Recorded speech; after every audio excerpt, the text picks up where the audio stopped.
ग्रामसेवकाच्या मनमानी कारभारामुळे महिला आक्रमक, पंचायत समिती कार्यालयाला ठोकले टाळे. सेवकाच्या मनमानी कारभाराला वैतागलेल्या सिद्धापूर येथील महिलांनी थेट पंचायत समिती गाठत पंचायत समितीला टाळे ठोकत जोरदार घोषणाबाजी केली. विविध लाभाच्या फॉर्मवर ग्रामसेवक सही करत नसल्याचा आरोप यावेळी या महिलांनी केला.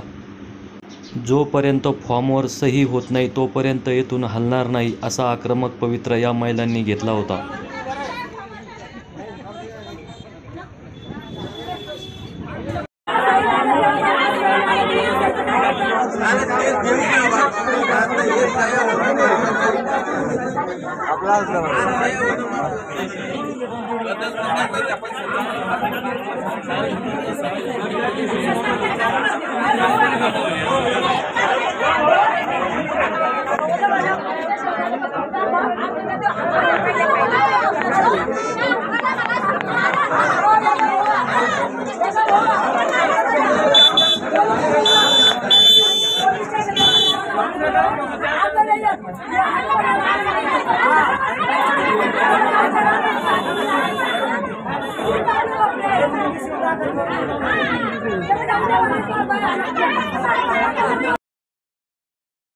पंचायत समितीचे गट विकास अधिकारी सुहास वाघचौरे व राष्ट्रवादी काँग्रेसचे जिल्हा संघटक वाल्मिक शिरसाट यांनी महिलांची समजूत घातली.